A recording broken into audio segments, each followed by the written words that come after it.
सहनावतु सहनौ भुनक्तु सह वीर्यं कर्वावहै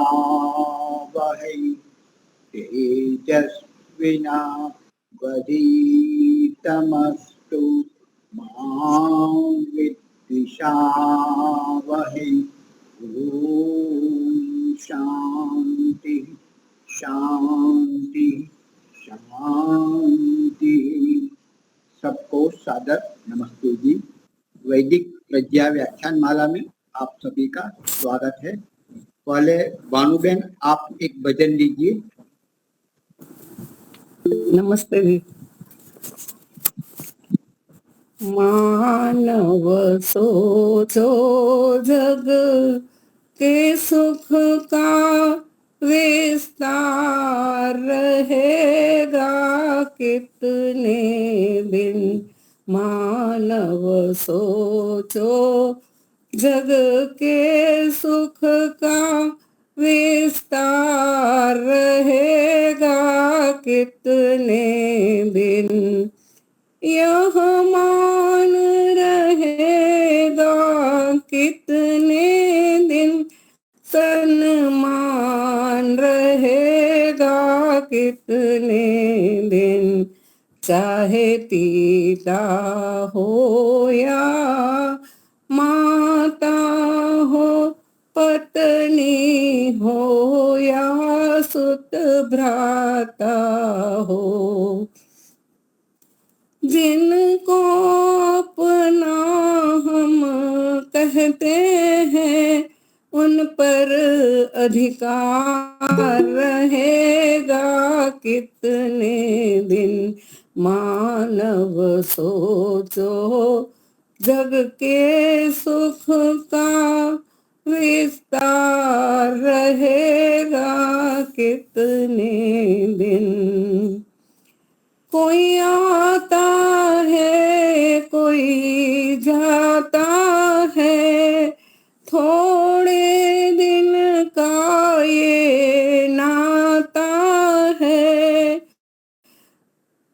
कोई आता है कोई जाता है, थोड़े दिन का ये नाता है।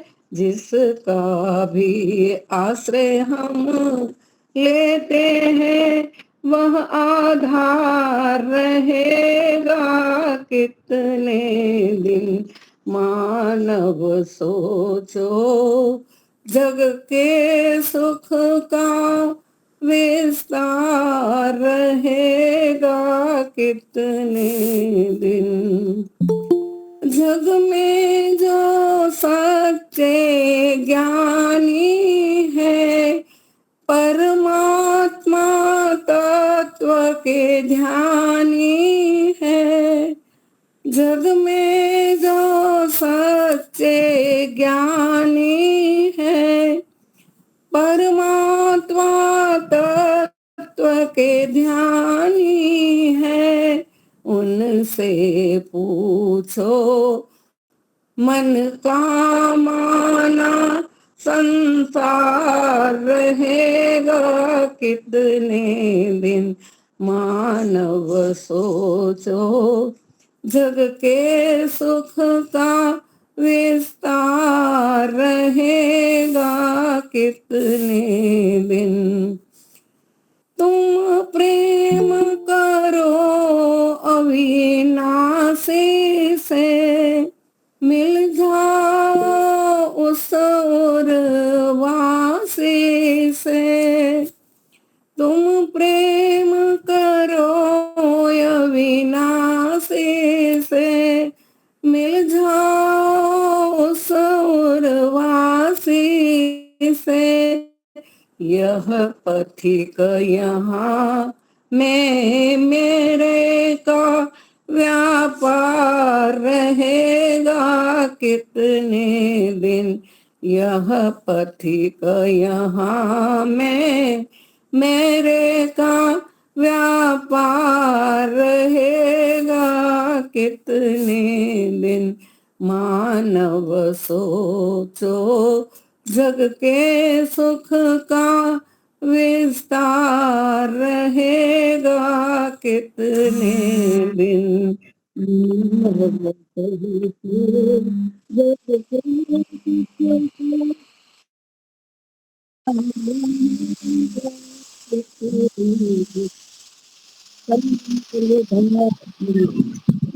बहुत बढ़िया। अभी आज के वक्ता हमारे सविता बेन है गुप्ता जी, तो उनको मैं निमंत्रित करता हूँ अपने विचार प्रकट करें। उनको शुक्रवार को भी समय दिया जाएगा। आज तो लगातार फ्री बनी रहे ऐसा करूंगा जी। सभी धर्म प्रेमी सज्जनों को मेरा सादर नमन। ओम ओम त्वमेव माता च पिता त्वमेव त्वमेव विद्या द्रविणं त्वमेव त्वमेव सर्वं मम देव देव। ईश्वरार्पण बुद्धि भगवान वासुदेव की असीम कृपा से आज थोड़ा सा गीता के बारे में बोलेंगे। फिर आज अगर हो सका तो आज ही शुरुआत करेंगे वैदिक सत्यनारायण व्रत कथा का पहला अध्याय। हो सका तो आज ही बोलेंगे। ओम।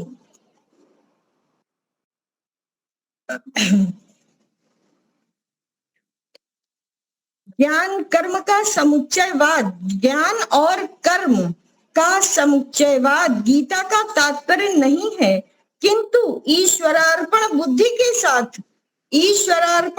के साथ यानी कि ईश्वर को सब कर्म समर्पित करते हुए बुद्धि के साथ नित्य नैमित्तिक कर्म करते करते जब चित्त शुद्धि हो जाती है तब कर्म छोड़कर आत्मरति हो जाना और अंत में ज्ञान के द्वारा निश्रेयस लाभ कर लेना, यही गीता का प्रतिपाद्य विषय है।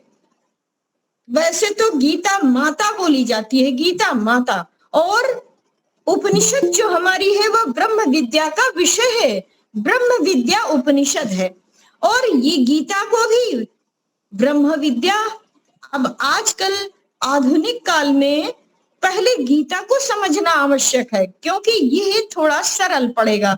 गीता को समझना आवश्यक, क्योंकि इसमें भी ज्ञान, भक्ति और निष्काम भक्ति का उपदेश श्री कृष्ण भगवान ने हम लोगों को क्या कहा कि कर्म करते हुए, कर्म करने का हमारा धर्म है, कर्म हम करें, फल की इच्छा ना करें, क्योंकि फल देना तो उस परमात्मा का काम है। हमारा काम सिर्फ कर्म करना है, कर्म करना ही हमारा कर्तव्य है। और जैसे किसी वस्तु का, जिस वस्तु का कोई निर्दिष्ट आकार नहीं होता, उस मनुष्य को अपने भावानुसार नाना प्रकार से वो देख सकता है। श्री भगवान निराकार हैं, परमात्मा निराकार हैं, और जब परमात्मा निराकार हैं तो इसी कारण कभी शिव रूप में, कभी विष्णु रूप में, कभी किसी रूप में भक्तों को भावानुसार दर्शन दे सकते हैं।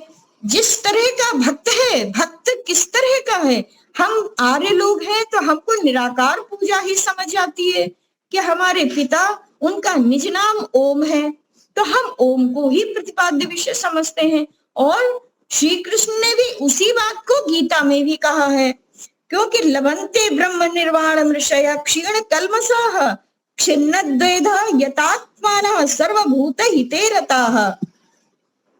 तो इसी प्रकार समुन्नय निष्काम मनुष्य जब निष्काम कर्मयोग को छोड़कर सकाम कर्म बन जाते हैं, यहाँ तक कि वैदिक यज्ञादि कर्मों का भी, जब कोई भी कर्म करे, यज्ञ भी करे तो उसको निष्काम रूप से करें, उसमें भी कामना करने की, इच्छा करने की जरूरत नहीं है, क्योंकि हम तो ये सब ईश्वर को ही अर्पण कर रहे हैं।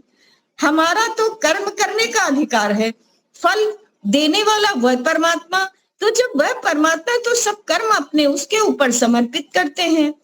तो इस तरह से कर्मण्येवाधिकारस्ते मां कर्म मां फलेषु कदाचन मां कर्म फल हेतुर्भूमा ते संगोत्सु कर्मणि योगस्थः कुरु कर्माणि संगम त्यक्त्वा धनंजय सिद्धि सिद्धयोः समो भूत्वा समत्वम योग उच्यते। तुम्हारा कर्म में ही अधिकार है, किंतु उसके फल में कदापि नहीं। तुम्हें फलाकांक्षा से कर्म नहीं करना चाहिए और फल नहीं मिलता ऐसा सोचकर कर्म त्याग भी नहीं करना चाहिए। फल में आसक्ति शून्य होकर श्री योग युक्त भाव से तथा सिद्धि असिद्धि में संभावापन्न होकर कर्म करें। इस प्रकार संभावापन्न होने पर का नाम ही योग है। योग है इसी का नाम।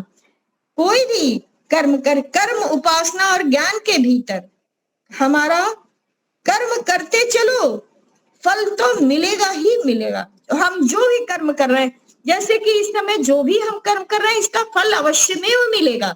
अब हम कर्म किस तरह का कर रहे हैं? तामसिक कर्म होगा तो तमस मिलेगा, राजसिक होगा तो रजस मिलेगा, और सात्विक कर्म होगा क्योंकि हमारा उद्देश्य सात्विक कर्म करने का है। तो हम सत्व गुण से प्रेरित होकर जो भी कर्म करें उसी भावना से प्रेरित होकर कर्म करें। बस यही हमारे कहने का अभिप्राय है। अब हमारा प्रश्नोपनिषद का है। प्रश्नोपनिषद हमारा विषय है और विषय हमारा ये है कि हमारा प्रश्नोपनिषद ने 7 विभाग किए हैं, क्योंकि ये गूढ़ विषय है। इसको एक दिन में न बता सकता है कोई और ना ही कोई समझ सकता है। तो हमको ये ओंकार, आज प्रथम अध्याय हम ले रहे हैं मुनि जी। ओंकार सच्चिदानंद सर्वेशां परिपालक प्रयच्छ विमलां मेधां ग्रंथारंभम कथारंभम करोम्यहम्। कथा प्रारंभ करते हुए प्रथम अध्याय को लेते हैं। एकदा सुंदरारण्ये बहुभिः परिवेष्टितः ऋषिभिः पिप्लादोऽसौ भाति स्मादित्यवद् गुणैः। एक समय सुंदर वन में, एक समय की बात है कि सुंदर वन में ऋषियों के मध्य में बैठे हुए महर्षि पिप्लाद सूर्य की प्रभा के समान दैदीप्यमान हो रहे थे। कौन? महर्षि पिप्लाद। महर्षि पिप्लाद, क्योंकि ये ऋषि परंपरा का ही निर्वहन जो भी हम कर रहे हैं वो ऋषि परंपरा ही तो है हमारे वेदों का।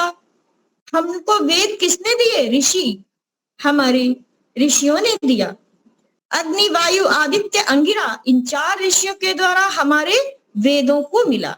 तो अब वेदों से ही तो ये उपनिषद भी है, और उपनिषद ने ये कथा जो है ये प्रश्नोपनिषद की कथा है।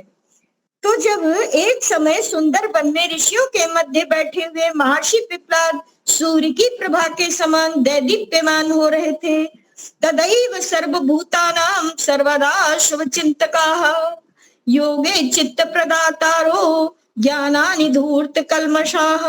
उसी समय संपूर्ण प्राणियों के शुभ चिंतक, उसी समय संपूर्ण प्राणियों के शुभ चिंतक योग में निरत और ज्ञान के द्वारा जिन्होंने अपने को पवित्र कर लिया है, ऐसे कौन? ब्रह्मपरा, ब्रह्मनिष्ठा, ब्रह्म ज्ञानम पिपासवः पिप्लाद भूमिर पिप्लाद मृषिर जगमु सुकेशाद्यास्तपोधनाः।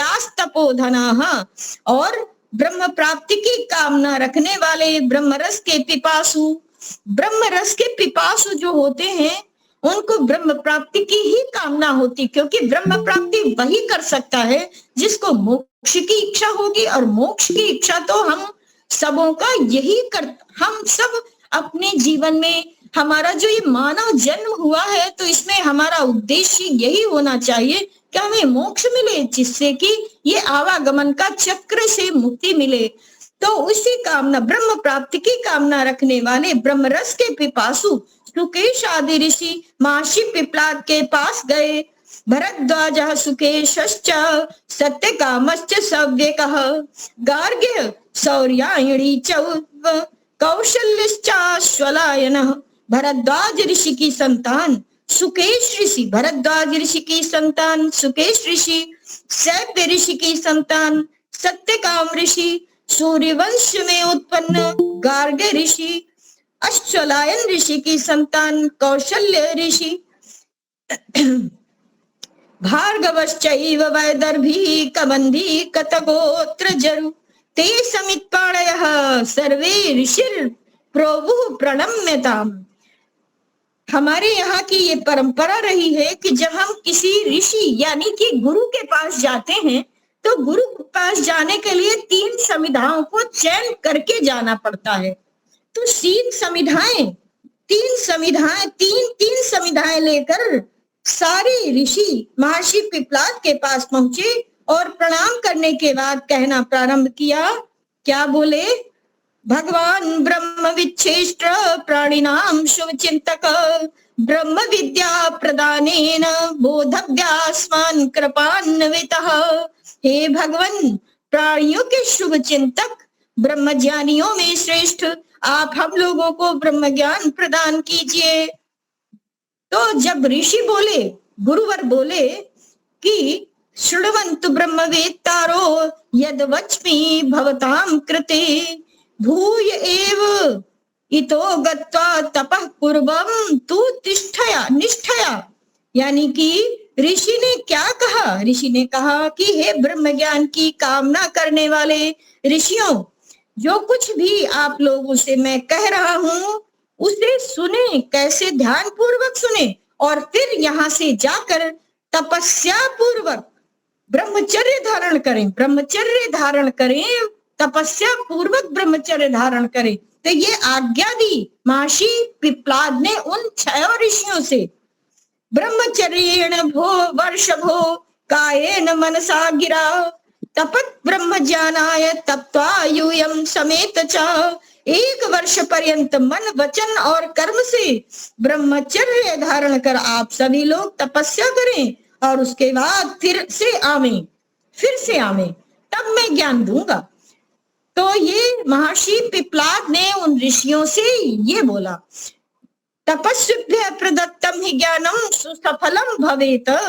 क्योंकि जो कुछ भी महर्षि पिपलाद बोले कि मैं जो कुछ भी जानता हूँगा, मुझे जो कुछ भी ज्ञान होगा, मैं आप ऋषियों को अवश्य बताऊंगा। क्योंकि ऋषि की बातों को उन ब्रह्मपुत्रों ने सुना, जो जितने आए थे, 6 ऋषि आए थे। इस तरह से ऋषि की बातों को सुनकर शांत चित्त और दृढ़व्रति शुकेश आदि ऋषियों ने ब्रह्मचर्य पूर्वक तपस्या में अपना 1 वर्ष का समय बिताया।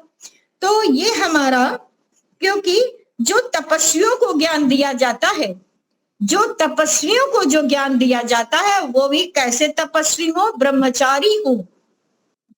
बहुत बड़ा महत्व है ब्रह्मचर्य का। हमारी आज प्रथम अध्याय तो ये संपूर्ण हुआ है। इसके बाद हमारे यहाँ ये वैदिक सत्यनारायण व्रत कथा कब होती है?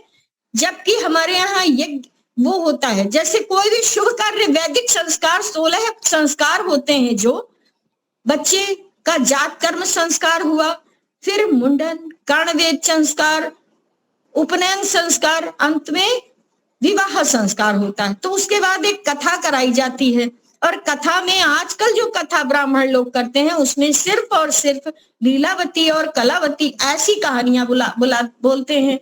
तो वो हमारी आर्य परंपरा में नहीं है। जब वो आर्य परंपरा में नहीं है तो हम लोग तो आर्य परंपरा के निर्वहन करने वाले हैं, इसलिए हमको वैदिक सत्यनारायण व्रत कथा करनी पड़ती है। तो उसमें भी वही विधि विधान है कि शंख बजेगा, शंख भी बजाना चाहिए, क्योंकि वो हार्ट के लिए बहुत आवश्यक है। शंख बजाना भी एक अच्छी बात होती है। तो शंख बजाना, और उसके बाद में हम लोग क्या करते हैं, जब भी कोई शुभ कार्य होता है तो भजन बोलते हैं। तो एक छोटा सा भजन प्रस्तुत है, बहुत छोटा सा है। आज मिल सब गीत गावो उस प्रभु के धन्यवाद, जिसका यश निश गाते हैं गंधर्व गुणीजन धन्यवाद। मंदिरों में, कंदरों में, पर्वतों के शिखर पर देते हैं लगातार 100 बार मुनिवर धन्यवाद। करते हैं जंगल में मंगल पक्षी गण हर शाख पर, पाते हैं आनंद मिल गाते हैं स्वर भर धन्यवाद। कूप में, तालाब में, सिंधु की गहरी धार में, प्रेम रस में तृप्त हो करते हैं जलचर धन्यवाद। शादियों में जलसाओं में यज्ञ और उत्सव के बाद मीठे सर से चाहिए करें नर नारी सब धन्यवाद। भजनानंद ईश्वर की स्तुति ध्यान धर सुनते हैं श्रोता कान धर धर धन्यवाद। तो इसमें स्तुति की गई है उस परम पिता परमात्मा की कि हम उसी का भजन करें। हमको यही एक आदेश है, हम उसी के भजन गाते हैं, हम उसी के भजन गाते हैं। ये हमारे आज का वैदिक सत्यनारायण व्रत कथा का ये आज पहला अध्याय समाप्त हुआ। अब हम शुक्रवार को द्वितीय अध्याय लेंगे। ओम सर्वेभ्यो नमः। मुनि जी प्रणाम, मेरी बहन आपको प्रणाम, सभी बहनों को मेरा सादर नमस्ते। त्रुटियों के लिए क्षमा चाहते हैं। ओम शांति शांति शांति। एक कोई भजन ले सकते हैं, बाद में लीलावती जी का प्रवचन रहेगा, लीलाबेन जी का। ठीक है, तो एक भजन किसको बोलना है? आप जिसको बताएंगे वही बोलेगा, हम नहीं, अपने लिए नहीं बोल रहे हैं। अगर आप कहेंगे तो हम भी बोल सकते हैं। ऐसी सुशील गुप्ता जी, आप क्या लेंगे?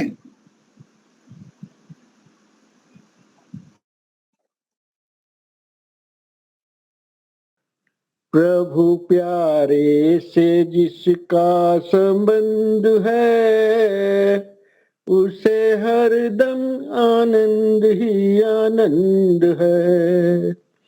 प्रभु प्यारे से जिसका संबंध है उसे हरदम आनंद ही आनंद है।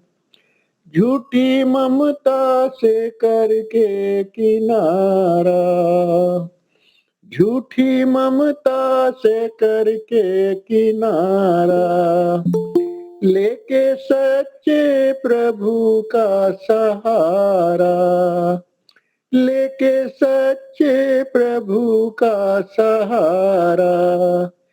जो उसकी रजा में रजामंद है उसे हरदम आनंद ही आनंद है।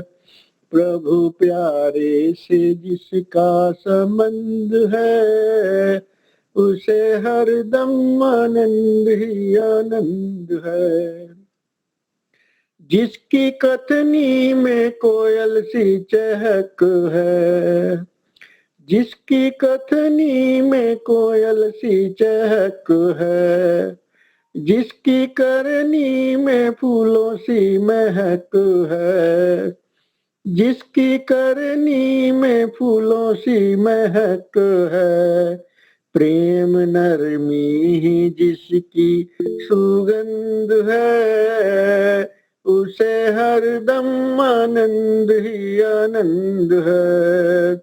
प्रभु प्यारे से जिसका संबंध है उसे हरदम आनंद ही आनंद है।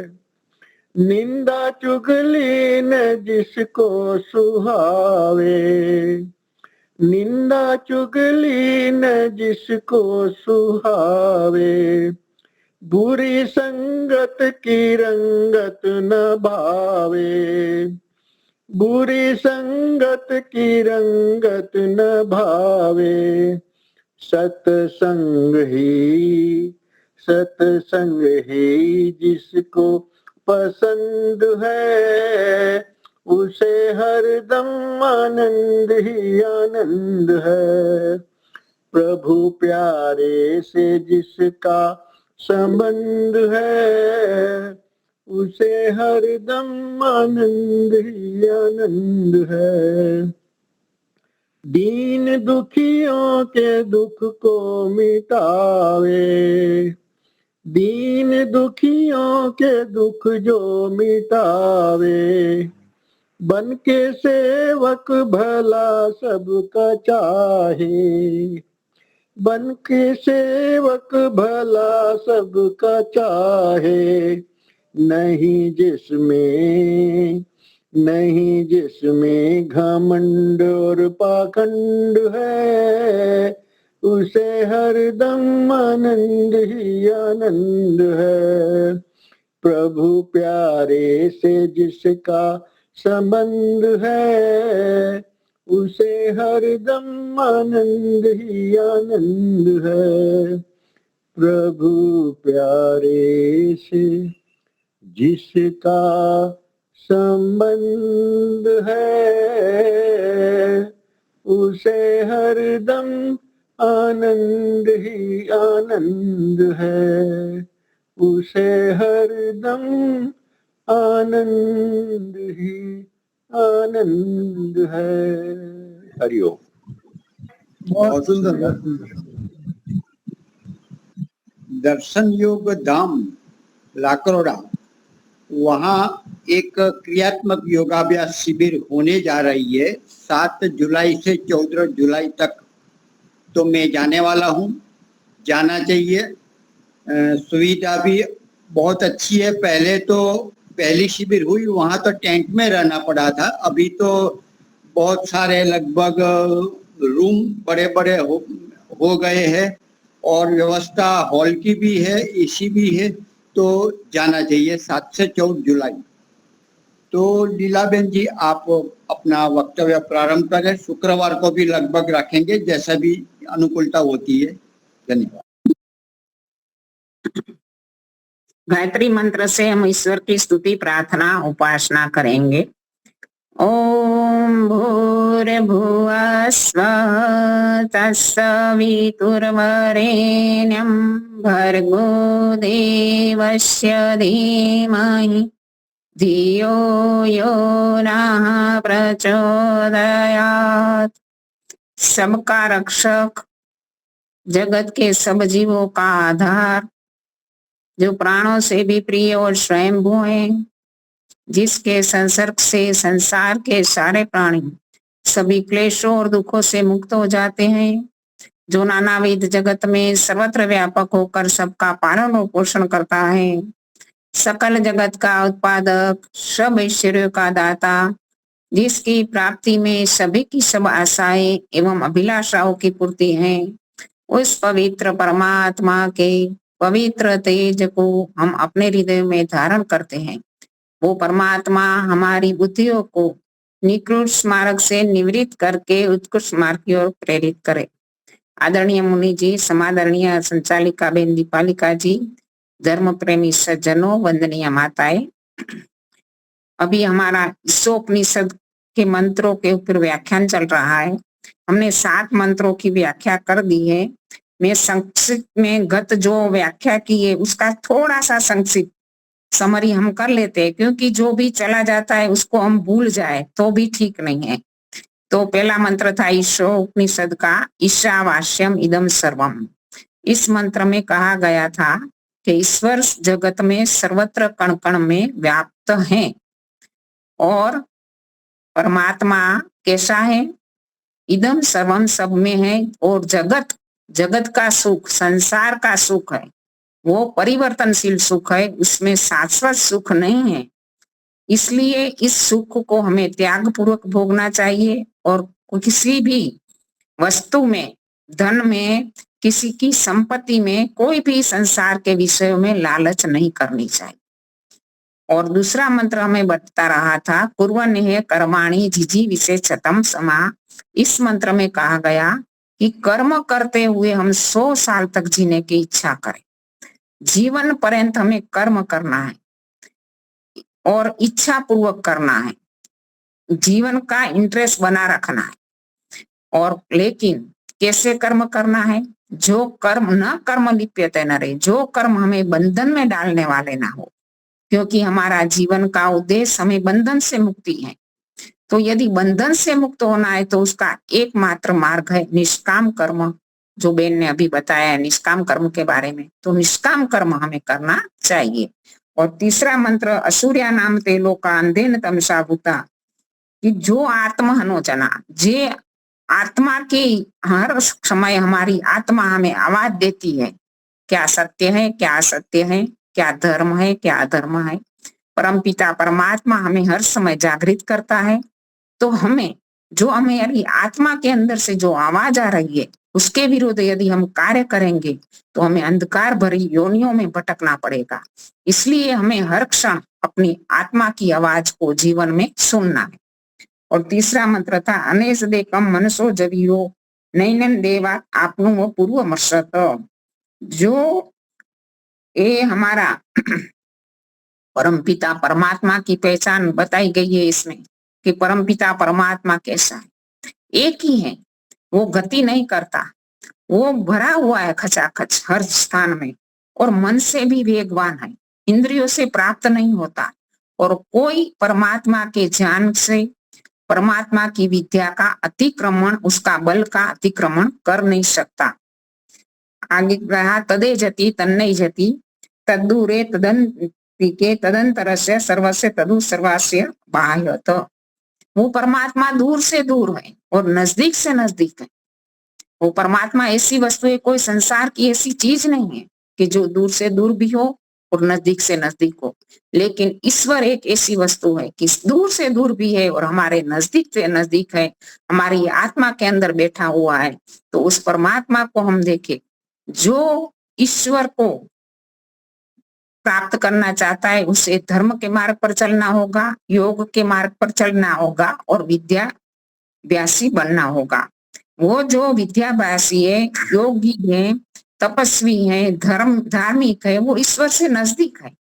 और जो सांसारिक विषय में फंसा है वो लाखों जन्म के बाद भी ईश्वर को प्राप्त नहीं कर पाएगा, क्योंकि ईश्वर को यदि हमें प्राप्त करना है तो हमें धर्म को, योग को और विद्या को महत्व देना होगा। और आगे बताए अस्तु सर्वाणी भूतानि आत्मा न अनुपश्यति सर्वभूतेषु च आत्मनम ततो न विजुगुप्स्यति। जो सर्वभूतों में, सर्व प्राणियों के अंदर ईश्वर को देखता है, वो उसके साथ कैसा व्यवहार करता है? आत्मवत व्यवहार करता है।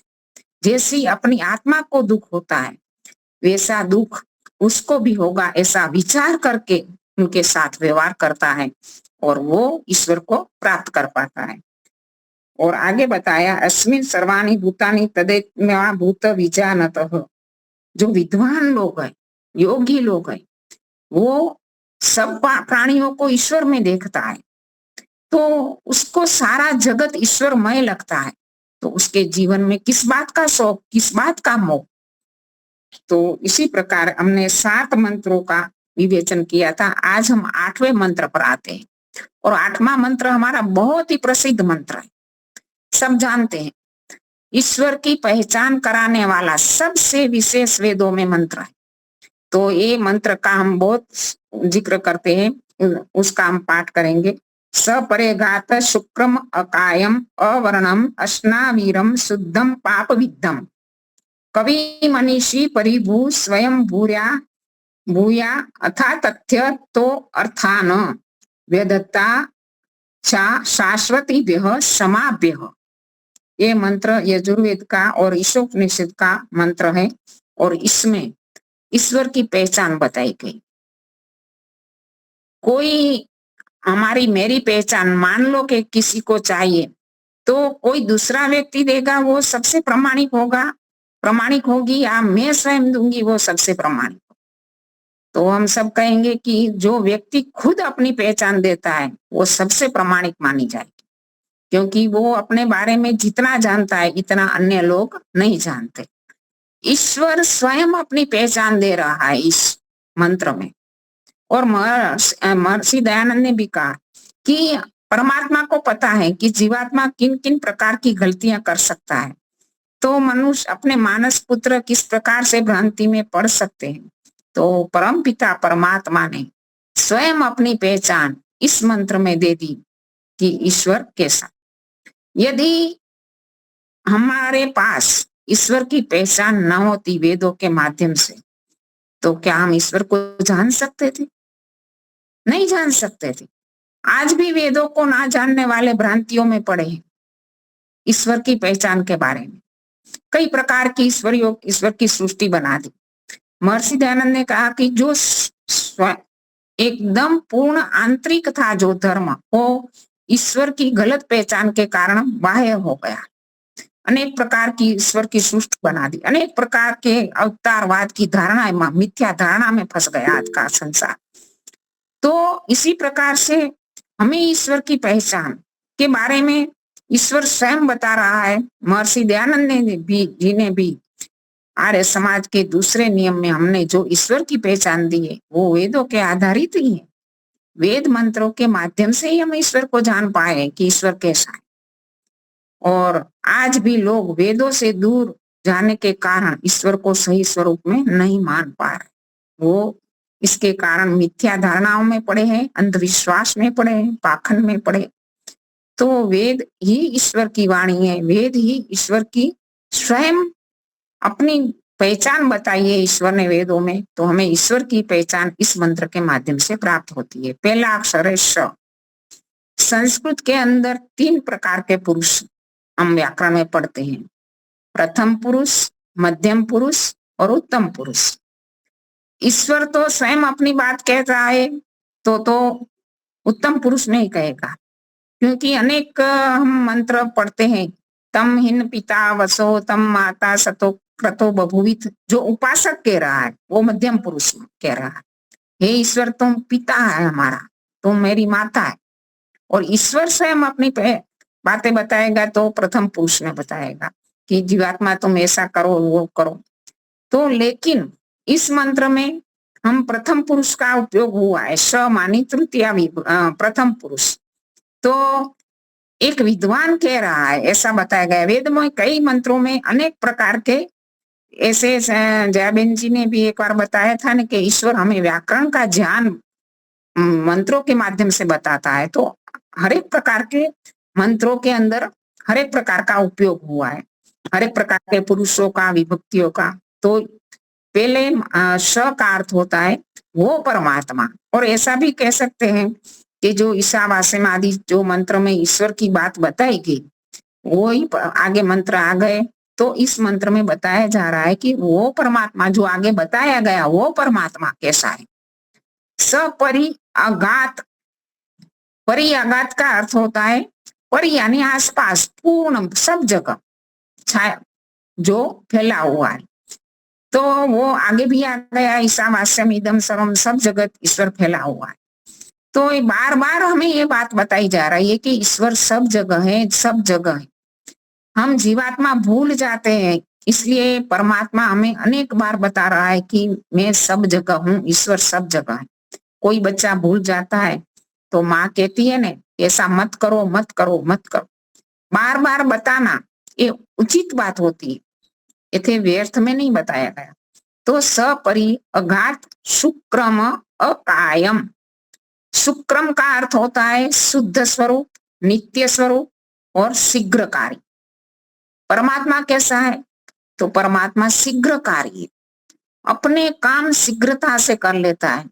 ईश्वर के बारे में हम सोचेंगे, विचारेंगे तो हमारी बुद्धि बेर मार जाती, क्योंकि हम कहते हैं कि संसार के अंदर कितने जीवात्माएं, हमारी पृथ्वी जैसी खरबों अरबों पृथ्वियां हैं, हमारे सौर मंडल के अंदर अनेकों पृथ्वियां हैं। ऐसे तो अनेक सौर मंडल है, अनेक आकाश गंगा, एक आकाश गंगा में अनेक सौर मंडल है, और ऐसी तो अनेक आकाश गंगा है जिसकी गिनती भी हम नहीं कर सकते।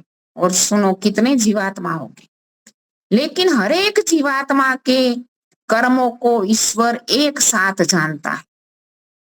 वो कितना शीघ्रकारी होगा। जीवात्माओं की संख्या हम नहीं जान रहे। हम मोटे रूप में कहते हैं कि 84 लाख योनियां, ये तो योनियों की संख्या है केवल मात्र, ते मोटे रूप में हम बताते। लेकिन जितना भी हम ब्रह्मांड के विस्तार के बारे में सोचते हैं तो सोचो कि कितने जीवात्मा इस ब्रह्मांड में हो, और इस ब्रह्मांड के हरेक जीवात्मा के अंदर कौन सा विचार चल रहा है, हरेक जीवात्मा कौन सा कर्म कर रहा है, हर क्षण वो परमात्मा जान लेता है। वो कितना शीघ्रकारी होगा। हम जीवात्मा अपनी आत्मा की बारे में सोचे कि हम कितने अल्प शक्तिमान है उसके सामने। हमारे सामने कोई 8 टीवी एक साथ लगा दे और इसमें अलग अलग ऐसे जो चित्र बताए जाए, तो हम एक साथ उसको देख पाते हैं क्या? नहीं देख पाते। ईश्वर की बारे में विचारेंगे तो हमारी बुद्धि में ऐसा लगता है कि हम ब्रह्मी कितना है, इसके बारे में क्या बताएं। तो ईश्वर इतना शीघ्रकारी है कि हर एक जीवात्मा के विचारों को, उनके कर्मों को जान लेता है और किसको किस समय कौन सा फल देना है वो भी एक साथ कर लेता है। इतना ही नहीं, हर क्षण सृष्टि में से, अनेकों सृष्टियों में से अनेकों जीवात्मा शरीर का त्याग करते हैं और अनेक जीवात्मा जन्म लेते हैं। कौन से जीवात्मा को कौन से शरीर में डालना है वो परमात्मा एक साथ कर लेता है। कितनी अद्भुत बात है। तो परमात्मा कितना शीघ्रकारी, परमात्मा के इस शीघ्रकारी स्वरूप को हम बारे में सोचे तो हमें ऐसा लगता है कि वाह वाह, ईश्वर की शक्ति, उसका ज्ञान कितना बड़ा। और जो सृष्टि रचना के बारे में हम सोचे कि हम लोग कहते हैं ना कि कई लोग आक्षेप लगाते हैं ईश्वर को सही रूप में नहीं जानते, क्योंकि वो नास्तिकपन है। आक्षेप लगाते हैं कि कहते हैं कि ईश्वर सबके कर्मों को जान लेता है, लेकिन जो बुरे कर्म वाले करने वाले लोग भी है संसार में बहुत है, अत्याचारी भी बहुत है, पाप कर्म करने वाले अधम लोग भी बहुत है, लेकिन उनको कब कर्मों का फल देता है ईश्वर? सबको कर्म को जान लेता है तो उनको तो आराम से जीते हैं, खुशी से जीते हैं, और जो धार्मिक लोग हैं वो बेचारे दुखी होते रहते हैं। लेकिन ऐसा नहीं है, ईश्वर पूर्ण न्यायकारी है, हर एक के कर्मों को जानता है, लेकिन किसी को कौन से कर्म का फल किस समय देना है वो भी ईश्वर की न्याय व्यवस्था में है। और वो बिल्कुल भी इसमें जरा भी टाइम का ऐसे वैसे नहीं होता, समय पर होगा। जैसे नारियल आज हम बोते हैं तो नारियल का फल हमें कितने समय में मिलेगा? कुछ महीनों में, कुछ दिनों में नहीं मिलेगा, कुछ वर्ष लग जाएंगे। आम का पेड़ बोएंगे तो भी तो कुछ वर्ष समय इंतजार करना पड़ेगा। गेहूं को बोएंगे, बाजरे को बोएंगे तो हमें कुछ मास में उसको फल मिल जाएगा। हर एक कर्म का फल मिलेगा, चाहे इस जीवन में मिले चाहे दूसरे जीवन में मिले। हमें ईश्वर पर श्रद्धा करनी है कि ईश्वर न्यायकारी है और हमारे कर्मों का फल हमें अथा समय अवश्य ही देगा। तो ईश्वर की न्याय व्यवस्था में हमें जरा भी शंका नहीं करनी है। और सृष्टि रचना ईश्वर का सबसे बड़ा काम है। सृष्टि रचना में भी ऐसे भी चमत्कार रूप में शीघ्रकारी है, ऐसा अर्थ ये नहीं कि ईश्वर ने कई धर्म में, कई संप्रदायों में ऐसा माना जाता है कि ईश्वर ने कुन बोला और इस सृष्टि बन गई। इस्लाम वाले ऐसा मानते हैं, तो ऐसा नहीं है। ईश्वर कोई चमत्कार नहीं करता, वो भी पूर्ण वैज्ञानिक रूप से, पूर्ण जो ही पद्धति है उसकी, जो हम कहते हैं रीतम च सत्यम च अभिधात तपसो अजायत ततो रात्र जायत तत समुद्रो अर्णव। ईश्वर ने अपने रीत और सत्य ज्ञान से, रीत ज्ञान ऐसा है जिसमें बिल्कुल परिवर्तन नहीं आता और सत्य ज्ञान समय के साथ परिवर्तित होता रहता है। वो ईश्वर के पास दोनों प्रकार का ज्ञान है। रीतम च सत्यम च अभिधात तपसो अजायत, अपने ज्ञानमय सामर्थ्य से सारी सृष्टि को बना रहा। ततो रात्र जायत तत समुद्रो अर्णव, प्रलय रूपी रात्रि को भी उसने उत्पन्न किया है। सृष्टि काल में सृष्टि इतने समय रहनी चाहिए, वो भी ईश्वर की व्यवस्था है। जब सृष्टि का समय पूर्ण होता है तो क्षय क्षय धीरे धीरे वो क्षय की ओर प्राप्त होती है। जैसे मनुष्य की आयु पूर्ण होती है तो एकदम से वो उसको ये नहीं करता, उसका शरीर धीमे धीमे क्षय को प्राप्त होता है, लेकिन उस समय पर होता ही है, बिल्कुल समय पर होता है, इसमें देरी नहीं होती, क्योंकि वो सर्वशक्तिमान है, सर्वज्ञ है। हम अपने कार्यों में देरी हो जाती है, कभी कभी कोई काम हम हाथ में लेते हैं तो इसी सोचते कि बस इतने समय में हम इस काम को पूरा निपटा देंगे, लेकिन कभी कभी तो समय का उल्लंघन हो जाता है हमारे से, क्योंकि हमारे पास ना ईश्वर के समान पूर्ण शक्ति है ना पूर्ण ज्ञान है। हमारी शक्ति की कमी, हमारे ज्ञान की कमी और कई हमारे दोषों के कारण हम हमारे काम ईश्वर के समान यथा समय हम पूर्ण नहीं कर पाते। ईश्वर का काम इतना परफेक्ट है, 100% परफेक्ट है कि 4 अरब 32 करोड़ वर्ष में ही प्रलय होगा, और 4 अरब 32 करोड़ वर्ष। तो वो कई संप्रदाय वाले पहले बोलते हैं ना कि ब्रह्मा कुमारी वाली बोलते थे कि इसी साल में प्रलय हो जाएगा, वो हो जाएगा। लेकिन वेद का विधान है कि सृष्टि काल कितना है और सृष्टि कितने समय में ईश्वर बनाता है। वो चमत्कार नहीं करता, लेकिन वो सने सने, जैसे हमने जो थोड़ा सा हम देखते हैं ना कि वो समुद्रो अर्णव, समुद्र उत्पन्न किया, अर्णव आकाश में अंतरिक्ष में किसका समुद्र उत्पन्न किया? सत्व तमस परमाणुओं का समुद्र ले, जो ईश्वर जब सृष्टि काल पूरा होता है, प्रलय का काल पूरा होता है, तब ईश्वर वो परमाणुओं के अंदर सत्वरज तम के अंदर वो हलचल पैदा करता है, उसका समुद्र लहलाता हुआ समुद्र अंतरिक्ष में वो दिखाई हलचल मचती है। और समुद्र अर्णव समुद्रादर्णवादधि संवत्सरो अजायत, सूर्य को उत्पन्न करता है, इसके बाद दिन रात बनते हैं, वो काल गणना आदि सब कुछ होता है जो क्रमशः होता है, इसमें कोई फेरफार नहीं। यथा पूर्वम कल्पयत, आगे की सृष्टि में जैसा हुआ है वैसा ही इसी सृष्टि में होता है, क्योंकि उसका ज्ञान पूर्ण है, हमारा ज्ञान पूर्ण नहीं होता। हम अल्पचे होते हैं, क्योंकि हम मनुष्य कोई वस्तु बनाते हैं तो उसी समय हमारा जितना ज्ञान है उसी ज्ञान के अनुसार बनाते हैं। कुछ समय बीतने के बाद हमारा ज्ञान बढ़ता है तो उस वस्तु में परिवर्तन कर देते हैं। जैसे हम कहते हैं ना, कंप्यूटर पहले कैसा था, बाद में कैसा बना गया, हमारा फोन कैसा था, उनका हार्डवेयर कैसा था, सॉफ्टवेयर कैसा था, आज कैसा है। ये हमारे ज्ञान की जो जैसे जैसे वृद्धि होती है ऐसे ऐसे हमारे बनाए हुए साधनों में परिवर्तन हम करते हैं। लेकिन ईश्वर का ज्ञान पूर्ण होने के कारण उसकी सृष्टि में पहले से ही पूरे के पूरा पहले से ही यथा तथ्य बना देता है। जो आगे की सृष्टि में बना है वही इसी सृष्टि में बनता है, इसमें कोई परिवर्तन नहीं होता। और ईश्वर शीघ्रकारी है, अपने काम समय पर वो कर ही देता है। इसलिए हमें जो आज कई संप्रदाय में बोलते हैं ना कि ईश्वर के घर पर अंधेर तो नहीं है, देर होगी शायद, नहीं, देर भी नहीं है, अंधेर भी नहीं है, उसके अंदर कुछ भी अंधेर नहीं है और देर भी नहीं है। हम पूर्ण विश्वास के साथ चले कि नहीं, ईश्वर अथाह समय अपना कार्य पूर्ण करता है। तो हमें भी, हम जीवात्माओं को भी ईश्वर का इस गुण को हम कहते हैं ना कि उन पर चिंतन करे, मनन करे, निर्णय करे, साक्षात्कार करे, हर एक गुण का साक्षात्कार करे। ईश्वर जैसे अपने काम पूरी समय पर करता है, इसी प्रकार हम भी अपना काम पूर्ण समय में अपने समय में करने का अभ्यास करें, उसमें ढील मत करें, क्योंकि ये जीवन बहुत ही अल्प है, जीवन का समय बहुत ही अल्प है। यदि हम जीवन में करने योग्य काम को नहीं कर पाएंगे तो ये शरीर तो छूटने वाला ही है। तो हो सके इतना जीवन के करने योग्य काम को करने में देरी मत करें। जो भजन में भी गाया जाता है ना, जो कल करना है वो आज कर लो, जो अब वो भजन में वही बात बताई गई है कि कल करना है वो आज कर लो, इसमें देरी मत करो, अभी कर लो। इसी प्रकार हमारी मनस्थिति हम बनाए।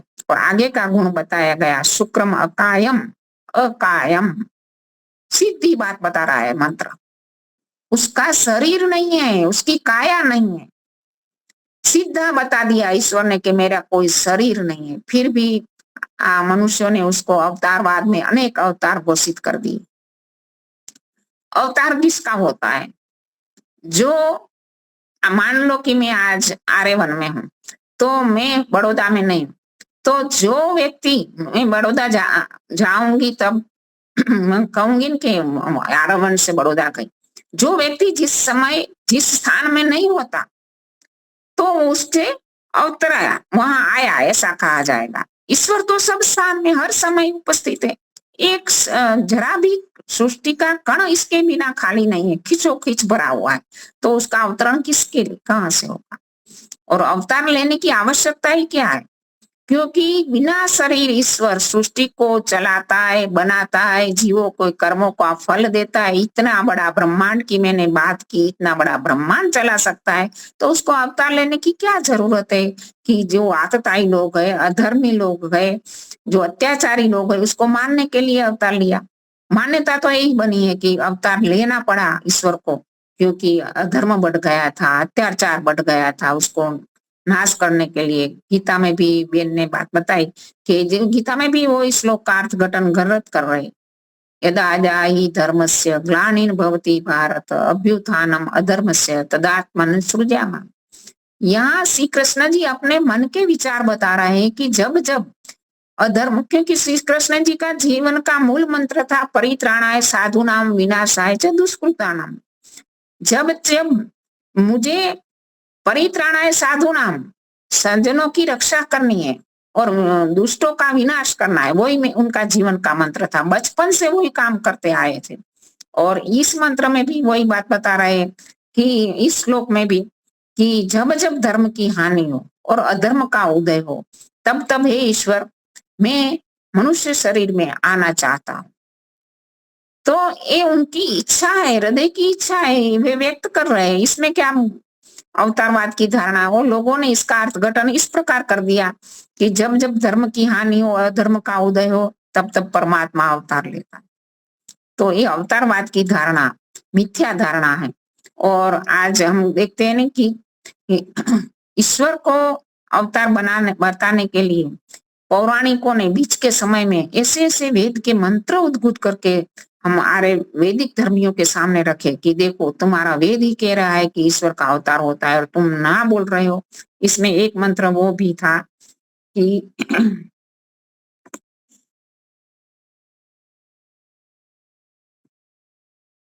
प्रजापति गर्भेश्चरति अंतर्जायमानो बहुधा विजायते तस्य योनिं परिपश्यति धीरा तस्मिन् तस्तु भुवनानि विश्वा। ये यजुर्वेद का मंत्र है। इस मंत्र में ऐसे तो उन लोगों ने अर्थघटन ही गलत किया कि प्रजापति यानी परमात्मा गर्भे चरती, गर्भ के अंदर आता है। ईश्वर को जैसे मनुष्य गर्भ में आकर जन्म लेता है, इसी प्रकार ईश्वर को बताया गया कि ईश्वर गर्भ में आता है। वास्तव में क्या है कि ईश्वर गर्भ में रहते हुए बच्चों का अंदर भी कार्य करता है, निर्माण सर्जन करता है, निर्माण करता है। अंतर जायमानो बहुधा विजायन्ते, जायमानो यानी जन्म लेता है, लेकिन यहाँ संधि छुट्टी करते हैं तो हम क्या अजायमानो होता है। ईश्वर जन्म लिए बिना ही बहुधा विजायते, यहाँ उसका अर्थ लिया गया बहुत प्रकार से प्रकट होता है। बिना जन्म लिए ईश्वर बहुत प्रकार से प्रकट होता है। और उन्होंने अर्थ लिया कि जन्म लेकर, गर्भ में आकर जन्म लेकर, जायमानो गर्भे चरती यानी गर्भ में आता है, जायमानो माने जन्म लेता है, और बहुधा विजायते बहुत प्रकार से प्रकट होता है।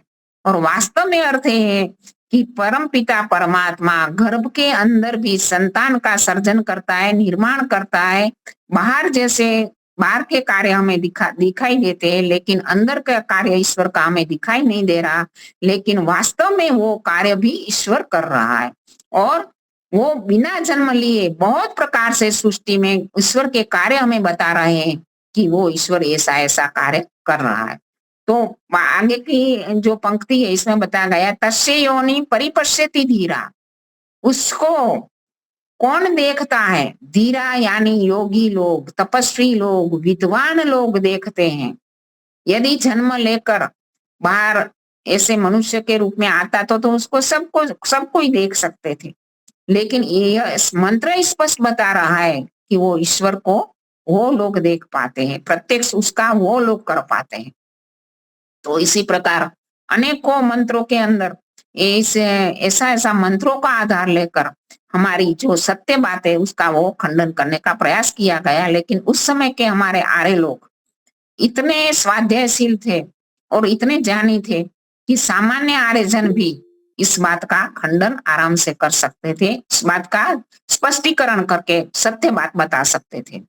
तो मंत्रों के आधार पर यही बात है, क्योंकि ईश्वर का कोई शरीर नहीं है अकायम, उसका कोई शरीर नहीं। हम जीवात्माओं के 3 प्रकार के शरीर हैं। जो स्थूल शरीर है, जो मोटा सा दिख रहा है, हमें 5 ज्ञानेंद्रिय बारे दिखाई दे रहा है। और दूसरा जो बाह्य ज्ञानेंद्रिया यानी बाह्य गोलक दिखाई रहा है, वो स्थूल शरीर है। इसके बाद दूसरा सूक्ष्म शरीर है। सूक्ष्म शरीर वो 18 तत्वों वाला है, जो 5 ज्ञानेंद्रिया, 5 कर्मेंद्रिया, 5 तन्मात्राएं, मन, बुद्धि, अहंकार वाला, वो सूक्ष्म शरीर है।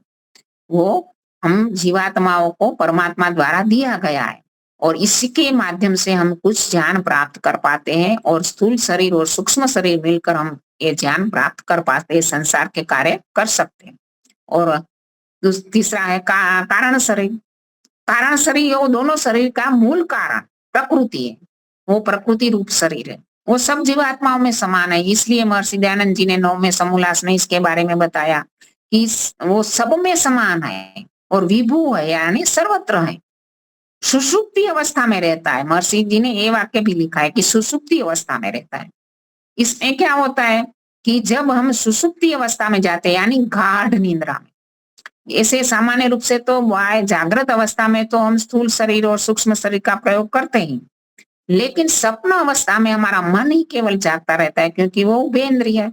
और मन के माध्यम से हम जो भी हमने देखा है, सुना है, इस आज के दिन में कई सालों पहले, उसका जो भी ज्ञान संस्कार पड़ा, उसके माध्यम से मन स्वप्न देख रहा है। लेकिन सुषुप्ति की जो अवस्था है, जो गाढ़ निद्रा की अवस्था है, उसी समय मन भी कार्यरत नहीं रहता, सूक्ष्म शरीर भी कार्यरत नहीं रहता। उसी समय केवल मात्र हमारा कारण शरीर, हमारे प्राण चलते रहते हैं, जो दोनों शरीर का मूल कारण प्रकृति, वो तो रहता ही। तो इसी प्रकार ये तीनों शरीर ईश्वर को जरूरत नहीं है, क्योंकि वो सर्वशक्तिमान है, उसको बिना शरीर वो कार्य कर लेता है। तो ईश्वर तीनों शरीरों से रहित है। और तुरीय शरीर भी बताया गया, एक जो समाधि अवस्था में ईश्वर का आनंद भोगने में मदद करता है। तो इसी प्रकार हम जीवात्मा अल्प शक्ति वाले होने से कारण हम काया शरीर को धारण करते हैं। परम पिता परमात्मा सर्व शक्ति से पूर्ण होने के कारण उन्हें बिना शरीर वो कार्य कर सकता है। आगे का बताया गया गुण अवर्णम, ईश्वर कैसा है, उस कोई फोड़ा फुंसी नहीं है, उनका कोई शरीर ही नहीं है, तो फोड़ा फुंसी होने की बात ही क्या है। उनमें कोई छेद नहीं है, कोई छिद्र नहीं कर सकते हम, क्योंकि जो भी वस्तु, जो संघात से जो वस्तु बनती है, अनेक अवयवों से जो बनती है, उसमें हम छिद्र कर सकते हैं। लोखंड में छिद्र कर सकते हैं, लकड़ी में कर सकते हैं, हमारे शरीर में कर सकते हैं, लेकिन ईश्वर कोई ऐसे संघात से अवयव से बना हुआ नहीं है। इसलिए उसमें उसका कोई वर्ण नहीं है, अवर्णम, वो छिद्र रहित है, उसमें कोई छिद्र हम कर ही नहीं सकते।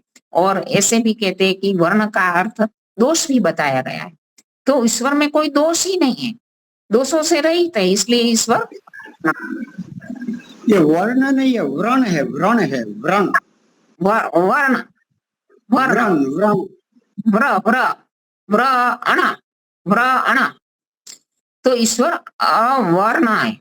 तो ईश्वर को जैसे हम कहते हैं ना कि आजकल क्या मान्यता चल पड़ी है कि जीवात्मा ईश्वर का अंश है, ईश्वर में से अलग हुआ है। ईश्वर को कोई हम ऐसे लकड़ी का कोई अंश, लकड़ी को काट कर हम लकड़ी के अंश को अलग कर सकते हैं, लोहे को काट कर हम लोहे के अंश को अलग कर सकते हैं, सोने के काट कर सोने के अंश को हम अलग कर सकते हैं। लेकिन ईश्वर कोई ऐसी चीज नहीं है कि उनको हम काट कर उसका अंश बताए। और अंश होता तो इसमें अंशी का गुण होना चाहिए।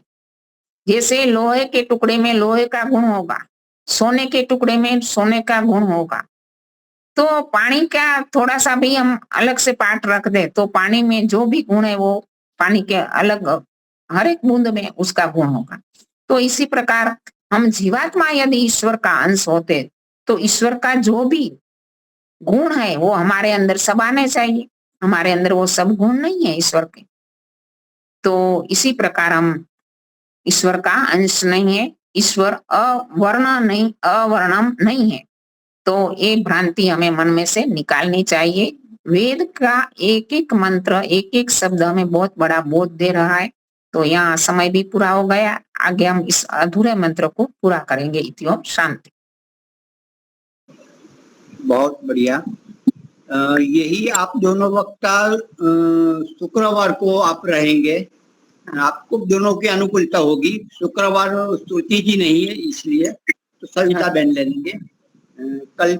और आज रात्रि को न्याय दर्शन की कक्षा होगी 9 बजे, यही क्लिप रहेगी। तो 9 बजे पुनः जया बेन शुक्ला न्याय दर्शन लेंगे, तो मिलेंगे। शायद आज और परसों भी होगा, तो शायद गुरुवार को और कोई विद्वान होगा, या तो मैं ले लूंगा कल के लिए, देखते हैं। लेकिन आज हम मिलते हैं 9 बजे न्याय दर्शन के लिए। ठीक, शांति बात।